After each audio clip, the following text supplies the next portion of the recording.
Jadi kata orang barat tadi, terapi fasting itu kata dia, karena makanan kita ini banyak beracun, makanan kita tak basi. Kenapa tak basi? Karena ada antibasi, racun. Kita makan makanan tidak busuk, padahal menurut logika akal ini busuk. Kenapa tak busuk? Pengawet. Pergi kita ke pasar, ikan asin. Ikan asin mana yang kita beli? Belilah ikan asin yang dikerubungi lalat. Mana ikan asin yang tak dikerumuni lalat, jangan beli. Kenapa? Karena ikan asin itu sudah disiram formalin. Ternyata lalat lebih cerdas dari kita. Kita membeli ikan asin yang tak dikerumuni lalat, awet ikan asin itu. Kita makan, kita pun ikut awet dibuatnya. Kenapa? Karena ada racunnya di dalam. Jadi semua yang makan makanan kita ini sekarang adalah pengawet, penyedap rasa. Penyedap rasa itu, saya tak sebut merek. Siramkanlah dia ke keramik yang berlumut di kamar mandi.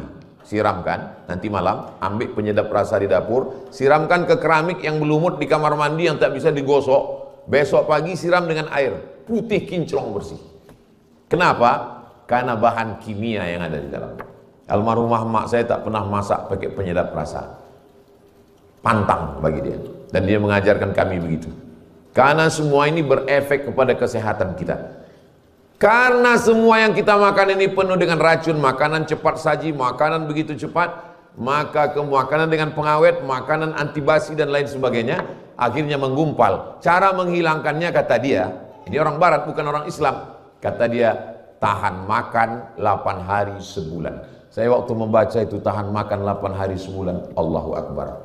Nabi kami sudah mengajarkan 8 hari sebulan, Senin, Kamis, Senin, Kamis, Senin, Kamis, Senin, Kamis.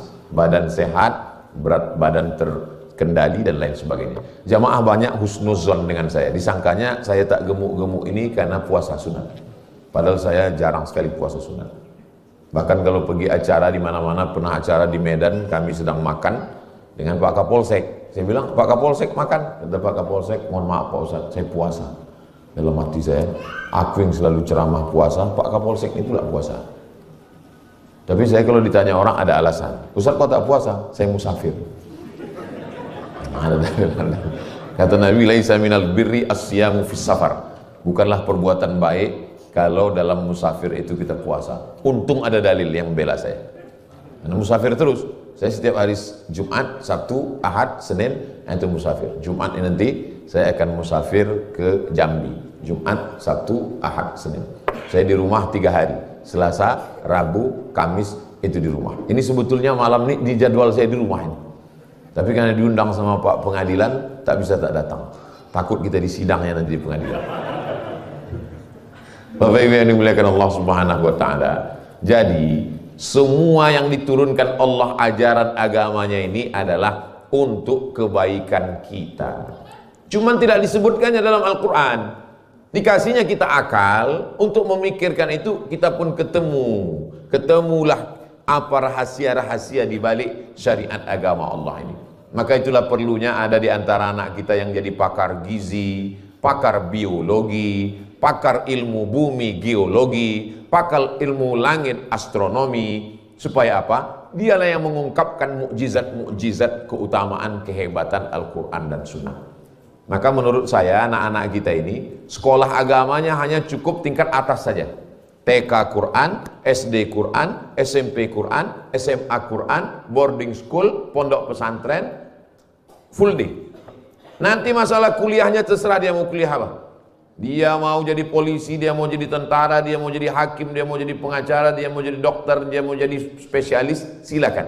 Yang penting dia sudah punya bekal, hafal Quran, bisa baca kitab kuning, mengerti akidah ahlu sunnah wal jamaah, rukun iman, rukun Islam, maka insya Allah agama ini dia tidak terlalu banyak membahas tentang khilafiyah, tapi lebih pada hikmah-hikmah yang ada dalam ajaran agama Islam. Kalau kita kembali kepada ajaran agama Islam, maka insya Allah sholat.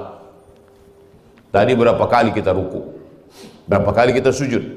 Qabliyah Isya sujud 4 kali. Rakaat pertama 2 kali, rakaat kedua 2 kali. Sholat Isya 4 kali 2, 8 kali. Ba'diyah Isya 2 kali 2 4 kali. Salat tarawih 8 kali 2 16 kali. Witir 3 kali 2 6 kali. Nanti malam tambah lagi bangun tidur tahajud. Sebelum tahajud salat sunat wudhu 2 rakaat kali 2 4 kali. Salat sunat taubat 2 rakaat kali 2 4 kali. Salat sunat tahajud 8 rakaat kali 2 16 kali. Salat sunat hajat. Apa sebetulnya hikmah daripada sujud berlama-lama di dalam bulan Ramadan ini? Ketika kita sekarang berdiri, jantung kita di bawah, otak kita di atas. Tapi ketika kita sedang sujud, otak kita di bawah, jantung kita di atas. Maka di saat sedang sujud itulah sempurna oksigen dikirimkan dari jantung ke otak. Makanya kalau mau sehat, banyak-banyak sujud. Saya nggak percaya tuh Pak Ustadz, buktinya orang Islam sering-sering sujud. Kenapa dia stroke? Kenapa kurang oksigen ke otak? Yang salah bukan sholatnya, orangnya. Terlalu cepat. Sholat patu ayam. Macam stempel pos. Belum lagi darah itu sampai ke otak, dia sudah berdiri. Baru sampai tengkuk, dia sudah berdiri. Kalau bolehlah darah itu bercakap, apanya maksud kau ini? belum sampai lagi ke otak. Makanya Nabi itu sujudnya lama sekali. Subhana rabbiyal a'la wa bihamdihi, subhana rabbiyal a'la wa bihamdihi, subhana rabbiyal a'la wa bihamdihi, subhana. Kata Imam Al-Hasan Al-Basri, sujud yang paling sempurna tasbihnya 7 kali. Subhana rabbiyal a'la wa bihamdihi, subhana rabbiyal a'la wa bihamdihi, subhana rabbiyal a'la wa bihamdihi, subhana rabbiyal a'la wa bihamdihi, subhana rabbiyal a'la wa bihamdihi, subhana rabbiyal a'la wa bihamdihi, subhana rabbiyal a'la wa bihamdihi. Makanya ada tarawih-tarawih yang imamnya Valentino Rossi.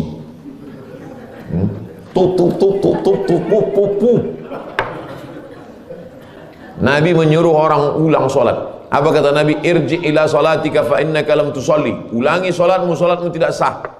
Diulanginya sholatnya yang kedua kali. Kata Nabi, irji ila sholatika fa innaka lam tusalli. Sholatmu tidak sah.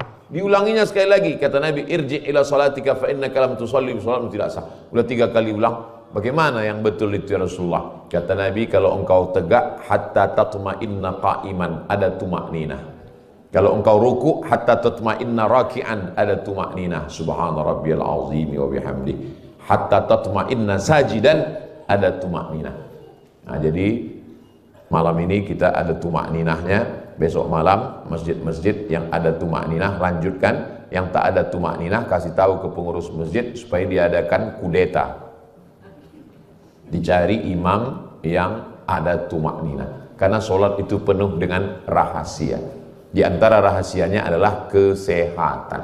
Tapi sholatnya tetap niatnya lillahi ta'ala. Jangan pula gara-gara ini sholatnya supaya sehat. Sehat itu bonus dari Allah subhanahu wa ta'ala. Dengan memperlama sujud itu, maka pikiran kita tenang, karena sempurna oksigen dari jantung naik ke otak. Jantung kita ringan kerjanya. Orang mati mendadak biasanya karena serangan 2, serangan jantung sama serangan Israel. Serangan jantung. Belum pernah lagi kita bertanya sama jamaah, perasaan tahun lalu saya tarawih di masjid ini ada Bapak Fulan, udah meninggal Pak Ustaz, mendadak. Kenapa dia mati mendadak? Kena kurap. Tak ada. Orang mendadak karena serangan jantung. Ada orang meninggal mendadak tak pakai sakit, itu pasti jantung tuh Pak Ustaz. Karena biasanya yang meninggal mendadak itu jantung. Berat jantung itu bekerja. Kenapa? Kerja jantung apa? Kerja jantung menyemburkan darah. Darah yang disemburkannya tidak sehat. Darahnya kental. Darah penuh dengan kolesterol, penuh dengan minyak, penuh dengan gula. Maka dengan berpuasa sehatlah kita. Dengan itu kita meyakini bahwa ajaran agama ini bukan dogma doktrin. Yang penting sholat, yang penting puasa, jangan tanya-tanya. Banyak tanya masuk neraka, banyak tanya Yahudi. Enggak. Banyak sekali ayat-ayat Al-Quran itu adalah pertanyaan-pertanyaan. Yas'alunaka 'anil khamri wal maisir, yas'alunaka 'anil mahid, yas'alunaka 'anil ahillah, yas'alunaka madza yunfiqun, yas'alunaka 'anil yatama, yas'alunaka madza yunfiqun, yas'alunaka 'anil anfal, wa idza sa'alaka 'ibadi 'anni fa inni qarib. Banyak sekali ayat Al-Qur'an itu berdasarkan pertanyaan. Makanya saya kalau menyampaikan tausiah itu 60 menit, 30 menit materi, 30 menit tanya jawab. 10 menit lagi udah habis materi ini. Bapak Ibu yang dimuliakan Allah Subhanahu wa taala, maka selama bulan suci Ramadan ini kalau bisa masaklah menu-menu yang sehat. Saya kalau undangan di berbagai tempat, orang kalau mengasih makanan yang terbaik itu dikasih ke Ustaz. Kalau saya dikasih makanan, kepiting, udang, lobster, semua itu disediakan. Nah, dikasihkan ke Ustaz. Mana yang paling beracun, itulah yang dikasih ke Ustaz. Undanganlah saya ke tepi laut di Singkil, Aceh. Diletakkan orang itulah kepiting sebesar piring, udang lobster. Di situ ada ketua DPRD, bupati, dan dim Kapolres. Satu pun tak ada yang mau makan kepiting itu. Saya bilang, kenapa tak kalian makan? Kolesterol Pak Ustaz. Saya bilang, saya ajarkan doanya. Kalau Bapak makan, insya Allah Bismillahilladzi la yadurru ma'asmihi syai'un fil ardi wala fis sama. Kusebut nama Allah, kalau sudah kusebut nama Allah, tidak ada yang bisa memudaratkan baik di bumi maupun di langit. Terus kalau kami habis makan ini, Pak Ustaz, jamin tidak naik. Itu tak tanggung jawab saya sudah. Banyak orang ini bercakap tak betul. Kata dia, kambing mengandung kolesterol. Itu kalimat tidak betul. Mana pula ada kambing mengandung kolesterol? Kambing mengandung anak kambing. Mengandung kolesterol. Apa betul kambing itu membuat darah tinggi? Kata dokter, ternyata tidak. Saya ini banyak kawan saya dokter. Saya ceramah di IDI, Ikatan Dokter Indonesia. Apa betul Pak Dokter kambing itu membuat darah tinggi? Kata dia, tidak Pak Ustaz. Makanya Nabi makan kambing. Tak ada hadis menyebut Nabi meninggal karena darah tinggi. Tak ada. Lalu apa yang membuat darah tinggi itu? Bukan dagingnya Pak Ustadz, kecapnya sama garamnya. Justru yang membuat darah tinggi itu air putih. Cobalah orang pergi ke rumah makan, lambat air putih itu datang. Mana air putihnya? Gitu. Naik darah tinggi. Jadi sebetulnya yang menjadi racun itu adalah pola makan kita. Makanya Nabi mengajarkan kita disuruhnya kulu, makanlah. Washrabu, minumlah, tapi ada remnya di ujung. Wala tusrifu, jangan berlebih-lebihan. Semua yang berlebih itu tak baik. Kul, makanlah. Washrab, minumlah. Walbas, berpakaianlah. Watasaddaq, bersedekahlah. Min ghairi sarafin wala makhilatin. Jangan berlebih-lebihan dan jangan untuk sombong. Ada orang makan sekarang untuk sombong? Ada. Orang sekarang ada makan untuk sombong. Pergi ke tempat rumah makan yang mahal, satu porsi 2 juta dan tidak dimakan, hanya untuk ditengok dan untuk foto aja. Habis itu foto posting, tengok berapa yang like. Ini makan hanya untuk sombong. Dalam Islam kita diajarkan makan secukupnya. Jam 2 siang pergilah ke jembatan Sungai Kampar di Bangkinang, arah ke Bangkinang seberang. Tegaklah dia itu. Tegaklah di atas jembatan itu menengok air ke bawah. Itu menengok teh tarik itu di bawah. Kalau di siang Ramadan melihat mobil warna merah pun macam semangka. Ibu hati-hati, jangan pakai jilbab merah. Di siang hari semua air danau mau kita minum, semua mau kita makan. Tapi begitu berkumandang azan maghrib, Allahu Akbar, Allahu Akbar. Kalau bapak mendengar azan, tanya dulu istri, yakinkan itu azan maghrib. Karena di bulan Ramadan ini semua azan itu bunyi azan maghrib. Ketika azan maghrib berkumandang, masuk 2-3 teguk air, masuk ke rumah 1-3-5, mana hawa nafsu siang tadi hilang. Makanya banyak sekali kalau istilah almarhumah emak saya, lapamato. Lapamato itu maksudnya mata aja yang lapar. Jam 6 sore itu semua mau kita beli, itulah pamato namanya itu. Begitu sudah masuk 2-3 teguk, hilanglah lapar itu. Bulan puasa ini kita sedang diajarkan hakikat hawa nafsu. Hawa nafsu itu tidak bisa didefinisikan. Hawa nafsu itu langsung dirasakan. Apa ada manusia yang tak ada hawa nafsunya Pak Ustaz? Tak ada. Nabi pun ada hawa nafsunya. Dan Islam bukan menyuruh kita menghilangkan hawa nafsu. Islam membuat kita menempatkan hawa nafsu pada tempatnya. Maka silakanlah makan. Sampai kapan nafsu ini hilang? Madamat arwahuhum fi ajsadihim, selama ruh bersemayam dalam jasad ada hawa nafsu. Jadi kalau ada orang risau saya dengan hawa nafsu saya nih Pak Ustadz, jangan risau. Nanti kalau sudah berpisah ruh dengan jasad, hilang sendiri itu.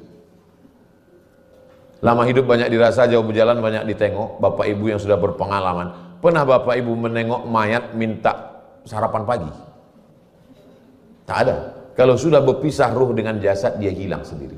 Maka selama hayat di kandung badan, selama ruh berada dalam jasad ini, kita disuruh mengendalikan hawa nafsu dengan puasa. Dari mulai terbit fajar sampai tenggelam matahari. Terbit fajar itulah dia azan subuh, tenggelam matahari itulah dia azan maghrib. Dan kita puasanya tidak terlalu lama. Kita puasa hanya sekitar, kalau Pekanbaru sahurnya azan subuh jam 5.10, maka berbukanya jam 6.30, berarti kita berpuasa hanya sekitar 13 jam setengah. Hanya 13 jam. Tapi di Eropa, di Jerman, ada yang berpuasa sampai 18 jam. Di Mesir kalau udah musim panas, 16 jam. Alhamdulillah, takdir saya, 98 di Mesir, pas musim dingin, jadi tak terlalu lama. Tapi pas adik-adik kelas saya, itu 1 tahun mundur 11 hari. 11, ada yang takdirnya pas puasa bulan Agustus. Agustus, beriman kepada takdir baik, takdir buruk lah. Agustus itu sahurnya jam 4, berbukanya jam 8. Kalau saya, dengan Ustadz Sahrul Aidi, dengan Ustadz Faisal Saleh, tahun 96, 97, 98, 99, 2000, 2001 itu zaman kami puasa bulan berapa puasa? Mei. Sekitar Mei, sekitar Desember, pokoknya musim dingin lah. Seingat saya puasa itu musim dingin. Karena saya Ramadan yang pertama itu gemuk karena selamat makan. Begitu musim dingin langsung kurus. Musim panas tak ada selera makan. Musim dingin berselera makan. Nah, jadi memang kita ini diberikan Allah luar biasa. Kalau di Arab musimnya li'irafi Quraisy, ilafihim rihlatash syita washaib. Syita musim dingin, shaib musim panas. Ada 4 musim di Arab. Syita musim dingin, shaib musim panas, kharif musim gugur, rabi' musim bunga. Makanya kawan-kawan di Mesir, Maroko bertanya tuh ke saya. Kata dia, Abdul Somad, musim di tempat kami ini 4. Musim shaib, musim syita, musim rabi', musim kharif. Di tempat kalian berapa? Saya bilang banyak sekali. Musim durian, musim rambutan, musim hujan, musim asap. Kita inilah yang paling stabil. Mau musim panas, mau musim dingin, cuacanya 30, 31, 32. Kenapa puasa itu tidak dibuat bulan? Banyak orang kan, kenapa Pak Ustadz puasa kita itu selalu heboh lah masalah penetapan ini? Ini kan gara-gara ikut bulan. Coba kalau ikut Januari, Februari. Kenapa tak ditetapkan saja puasa itu 1 Januari? Seandainya puasa ditetapkan 1 Januari, mungkin kita tidak ada ikhtilaf. Tapi Allah, kata orang, tidak adil. Kenapa? Karena kalau puasa Januari berarti puasa musim dingin terus. Kenapa tidak ditetapkan aja puasa itu 1 Agustus? Seandainya puasa itu Agustus, musim panas terus. Ditetapkan puasa itu mengikut bulan Qamariyah. Maka dia pernah ada musim dingin, pernah musim panas. Orang yang tinggal di Arab, maka dalam sekian puluh tahun dia melewati siklus. Pernah puasa bulan Januari dingin, pernah puasa bulan Desember dingin, pernah puasa bulan Agustus panas. Jadi ada perputaran. Nah, kita tak merasakan itu karena kita tinggal di Khatulistiwa. Tadi saya mulai jam 9 kurang 10, sekarang sudah jam 9 lewat 30, lebih kurang 40 menit saya sampaikan materi. Tadi kata protokol kita ada tanya jawab, apa-apa yang mau ditanya. Yang bisa saya jawab, yang tak bisa saya jawab, nanti saya bawa pulang, saya jawab di rumah, akan diupload, tonton di channel Ustadz Abdul Somad Official. Jangan lupa subscribe, like, share, and comment. Terima kasih. Assalamualaikum warahmatullahi wabarakatuh.